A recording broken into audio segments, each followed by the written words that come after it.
कक्षा 10वीं के सभी विद्यार्थियों, जैसा कि आप सब जानते हैं कि महत्वपूर्ण प्रश्नों की श्रृंखला में ये हमारा सेट डी है। ए बी सी हो चुका है, इसके बाद ई आएगा और एफ आएगा। ओनली 6 पेपर है, इनको आप अच्छे से सोल्व कर लो। 4 करोगे तो 90% की जवाबदारी, और 90 के ऊपर चलना है तो ये ई और एफ में भी घुस जाना। चलिए बिना किसी देरी के शुरू करते हैं। चलिए पहला क्या है, द्विघात बहुपद है A X square plus B X plus C में शून्यकों का योगफल। देखिए शून्यकों का जो योगफल होता है ना, इससे एक प्रश्न हमेशा ही बनता है, माइनस का बी बटा ए, और सी बटा जो ए होता है ना, अल्फा इंटू बीटा का मतलब होता है सी बटा ए। इसे कहते हैं शून्यकों का गुणनफल, और योगफल का मतलब होता है अल्फा प्लस बीटा इक्वल होगा माइनस का बी बटा ए। यदि कोई भी एपी है हमारी 10, 7, 4, इसका 10वां पद कौन सा है। देखो 10वां पद के लिए सबसे पहले आपको ए और डी पता होना चाहिए। तो ए का मान तो हो गया 10, डी का मान क्या होगा, 7 में से 10 घटाओगे तो माइनस का 3 आ जाएगा। अब इतना तो ठीक है, यहां पर आगे बढ़े तो 10वां पद के लिए सूत्र बनेगा हमारा a प्लस 9d। यदि वो 12वां बोलता तो a प्लस 11d बनता। तो यहां पर a का मान 10 हो गया, 9 ऐसा कैसा, d का मान -3, 9 27, 27 में से 10 घट जाएगा, -17 उत्तर आ जाएगा। एक पेड़ की जो छाया है उसकी ऊंचाई के बराबर है। देखो जब दोनों चीजें बराबर होती है यानी कि मान 1 आएगा, तो 1 आएगा तो tan 45 का मान 1 होता है। ठीक है भैया। चलिए r त्रिज्या वाले एक वृत्त के त्रिज्यखंड का केंद्रीय कोण थीटा डिग्री में है, तो त्रिज्यखंड का क्षेत्रफल ज्ञात कीजिए। तो पाई r स्क्वायर थीटा बटा 360। दो गोलों का आयतन 64:27 है। देखो आयतन जो होता है ना वो घन में चलता है, घन है ना घात 3 में। घात 3 का यदि मूल बात करें इसकी 64 की तो 4 आएगा, 27 का बात करेंगे तो 3 आएगा। अब पूछ का क्या रहा है आगे, क्षेत्रफल। क्षेत्रफल हम है ना घात 2 में लिख सकते हैं। घात लिखते क्या, लिखना ही पड़ेगा। और घात 2 का मतलब होता है कि 4 की घात 2 यानी कि 16, और 3 का हो जाएगा 9। समझ में आ रहा, तो हाँ करो। ये जो फॉर्मूला है ये आपका माध्य का फॉर्मूला है। इसके बाद में यहाँ से अपन बात करेंगे, ये इंग्लिश मीडियम वाले बच्चे हमारे बढ़िया से कंप्लीट करेंगे। आप तो निश्चिंत रहो। देखो इस चैनल का उद्देश्य क्या है, हमेशा यही रहा है कि आप अच्छे अंक प्राप्त करो। जिस तरह मैंने आपको संस्कृत में भी बताया वही चीज़ें फंसी है, ठीक है, हिंदी में भी मदद करी वही पे फंसी है। किसी के भरोसे मत रहो बेटा, अच्छे से पढ़ो। किसी के पास कोई रियल पेपर नहीं है, आपको सब बेवकूफ़ बना रहे हैं। मैं जो बता रहा हूँ खास चीज़ें बता रहा हूँ, ऐसी चीज़ें बताऊँगा। देखो ठीक है भैया, हमारे पास जनता कम है, यानी कि व्यूज हमारे पास भले ही कम है, लेकिन जो आत्मविश्वास है उसमें कोई कमी नहीं है ना। क्योंकि हमारा क्या उद्देश्य है, हमारे बच्चे अच्छे से टॉपर बने, बस यही है। A X square plus B X plus C एक द्विघात बहुपद का उदाहरण है। यदि हम बात करें वास्तविक मूल नहीं होते तो बी स्क्वायर माइनस 4ac जो है वो बड़ा रहेगा, उससे बड़ा रहेगा 0। यानी यदि मान अपना अंत में -2 आए, -3 आए, ऐसा जब ऋणात्मक मान आएगा ना तो मूल वास्तविक नहीं होते हैं ना। वहाँ अनुक्रम जिसका प्रत्येक पद अपने पूर्ववर्ती पद से एक निश्चित अंतर रखता है, ठीक है, उसे अपन कहते हैं एपी। यहाँ पर मध्य बिंदु के निर्देशांक क्या हो गया है, a, b हो जाएगा।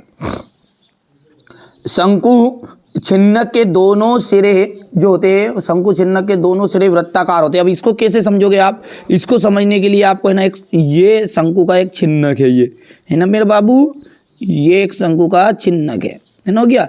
यदि इसको भी यहाँ से मैं काट दूँ तो क्या बनेगा, दोनों ये छिन्नक बन गया है ना, ये शंकु था, छिन्नक है, ये भी गोल है और ये भी गोल है, तो दोनों सिरे कैसे हो गए, वृत्ताकार हो गए। सभी संभव प्रायिकताओं का योग कितना होता है, 1 होता है, बिल्कुल राइट बात है। यहाँ से हमारे इंग्लिश मीडियम वाले बच्चे को बढ़िया से कंप्लीट करेंगे ना, हो गया इतना। परिमेय और अपरिमेय संख्याएं वास्तविक संख्याएं। विविक्तिकार जब धनात्मक होता है तो मूल वास्तविक होते हैं। आधारभूत समानुपातिकता कहा जाएगा थेल्सेवियर में। साइन थीटा की बात करें तो लंब बटा कर्ण। टेन थीटा कहा जाएगा कर्णी 3, टेन मतलब 60 डिग्री का मान, और 1 minus cos square theta, sine square theta का हो जाएगा कोस स्क्वायर थीटा। ये सर्व समीकरण आपको जानते हैं, सर्व समीकरण केवल 3 है, 3 ही में से एक तो फंसता है। Sine square theta plus cos square theta is equal 1, ठीक है, यही है। और 1 प्लस टेन स्क्वायर थीटा बराबरी पर जाएगा सेक स्क्वायर थीटा, और 1 plus cos square theta cosec 1 plus coat square theta equal हो जाएगा कोसेक स्क्वायर थीटा। इन तीनों में से एक तो बचते हो, तीन ही के आपके तीन बन जाते हैं, ये तो याद होगा आपको, है ना। नहीं आता तो डिस्क्रिप्शन में लिंक है, अच्छे से पढ़ो, मेहनत करो, प्ले लिस्ट में मैंने पूरी चीज़ें डाल रखी है ना। ये देखो यहाँ से, इसके बाद में क्वेश्चन नंबर ये 4 है, ये ध्यान से देखना है आपको, ठीक है भैया। हो गया इतना, ठीक है, आगे बढ़ते हैं। ये सॉरी उधर का समझाया नहीं ना, है ना। ये एक वाक्य में उत्तर है। अब 4 और 5 का महत्तम समापवर्ती एचसीएफ कितना होगा, तो 1 आएगा। समांतर श्रेणी का जो व्यापक रूप है, समांतर श्रेणी का व्यापक रूप हो जाएगा आपका a, a plus minus 1d, a plus minus 2d, a plus minus 3d, इसी तरह आगे बढ़ा होगा तो a प्लस माइनस 4d, इस तरह से चलता रहेगा। कौन कौन से त्रिभुज समरूप होते हैं, समबाहु त्रिभुज। यदि मूल बिंदु के निर्देशांक की बात करेंगे, सॉरी बिंदु दूरी, तो ये हो जाएगा यहाँ पर। आगे बढ़ते हैं। किसी वृत्त को केवल एक बिंदु पर प्रतिच्छेद करने वाली रेखा स्पर्श रेखा कहलाती है। घटना ई की प्रायिकता प्लस घटना ई की नहीं प्रायिकता का जो मान होता है वो सदैव 1 होता है, ठीक है। यदि हम आगे बात करें तो ये आपका क्वेश्चन नंबर 4 है ये, ठीक है।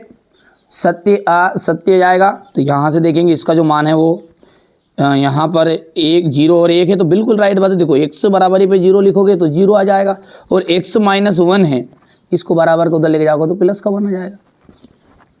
समरूप त्रिभुजों के क्षेत्रफल सदैव बराबर होते हैं, असत्य बात है। मध्य बिंदु के निर्देशांक हो जाएगा 4,6। किसी निश्चित घटना की प्रायिकता का मान 1 होता है, बिल्कुल राइट बात है।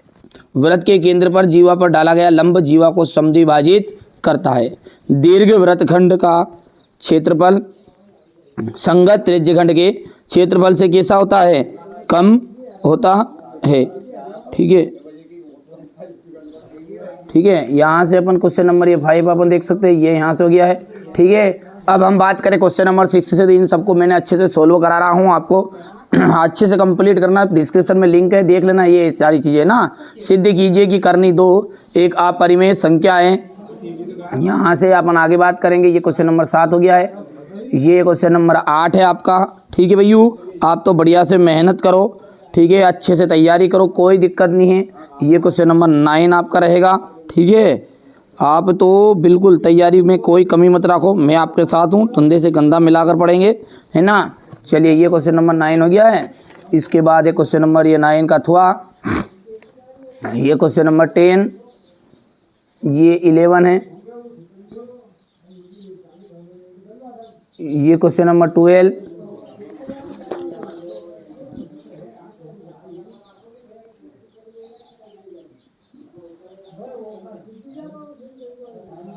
ये क्वेश्चन नंबर 14 है,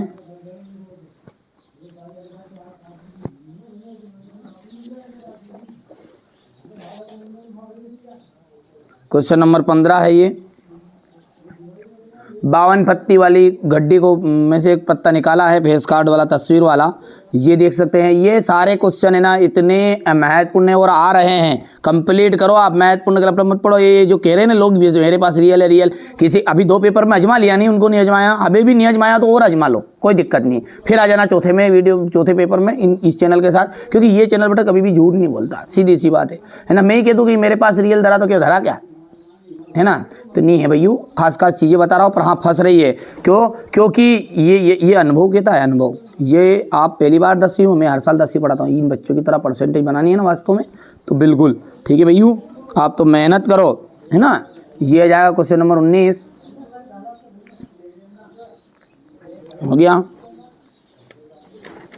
क्वेश्चन नंबर 19 के बाद में ये यहाँ से है क्वेश्चन नंबर 20, ये अथवा वाला है, ये क्वेश्चन नंबर 21, ये अथवा, यहाँ से क्वेश्चन नंबर 22, ये इसका अथवा है ना।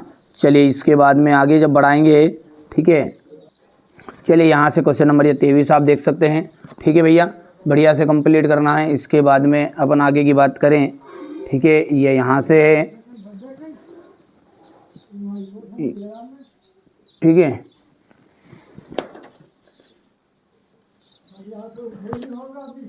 ठीक है भैया, यहाँ से हो गया, ये हो गया इतना, इसके बाद में ये मैंने आपको सेट डी बता दिया नन्ना, कितना बताया सेट डी पूरा सॉल्यूशन, ठीक है। बहुत ही जल्दी डाल दूंगा, ज़्यादा दिन नहीं, आज ही तक ही डाल दूंगा, शाम तक ही। हो सकता है अपन वीडियो बाद में देख रहे हो, ठीक है। तो जब तक तू डल गया हो एक बार प्लेलिस्ट को चेकआउट करो, बढ़िया से कंप्लीट करो, आप तो डरने की कोई ज़रूरत नहीं है।